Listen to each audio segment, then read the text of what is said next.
Remue ménage. Remue ménage.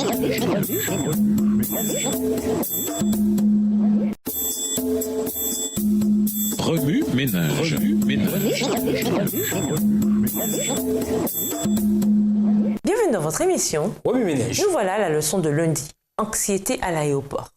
Lisons Jean 16, verset 33. Jean 16, verset 33. Je vous ai dit ces choses afin que vous ayez la paix en moi.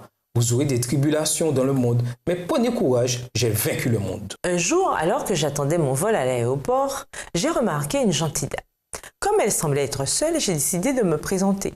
Notre conversation a rapidement bifurqué vers l'élection du président des États-Unis qui venait d'être élu quelques instants plus tôt. L'expression de mon interlocutrice trahissait sa crainte et sa vive inquiétude de ce qu'une telle élection pourrait entraîner. Elle n'était pas la seule à réagir ainsi.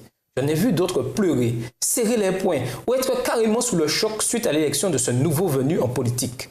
Les superlatifs fusaient de part et d'autre. C'était surréel et cependant, je ne me suis pas senti ébranlé. Autant d'émotions est fort compréhensible.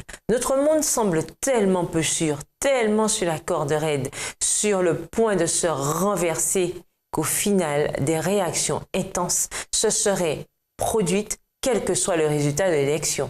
Ceci me fait penser à une citation. Les nations sont agitées. Nous vivons une époque marquée par la perplexité. On entend le mugissement des vagues de la mer. Le cœur des hommes défaille dans la crainte de ce qui surviendra pour la terre.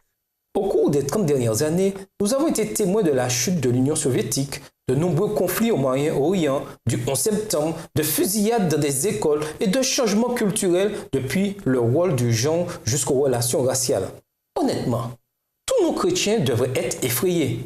Ce monde est tordu, vide, instable. Et des milliers de personnes, hélas, ne comprennent pas pourquoi. Le problème, c'est que Dieu ne peut nous donner le bonheur et la paix en dehors de lui-même parce qu'on ne peut les trouver ailleurs. Une telle chose n'existe pas. Ceci, amis auditeurs, explique pourquoi le cœur des hommes défaille. Il n'y a aucune paix sans Dieu. Et qu'est-ce que la vie sans la paix? J'aime la façon dont Ellen White termine sa citation à ce propos. Elle dit « Mais ceux qui croient au Fils de Dieu entendront sa voix qui retentira au milieu de la tourmente. C'est moi, n'ayez pas peur. Jésus a dit « Vous aurez à souffrir dans le monde, mais courage, j'ai vaincu le monde. » Jean 16, verset 33. Pourquoi me suis-je senti inébranlable dans cet aéroport? Tout simplement parce que j'avais une espérance, un fondement. Mon monde ne s'écoulait pas. C'est alors que j'ai su que j'étais prêt pour la fin des temps. J'avais Jésus dans mon cœur et dans mon esprit. Rien ne peut venir à bout d'une telle présence dans notre cœur. Remue ménage.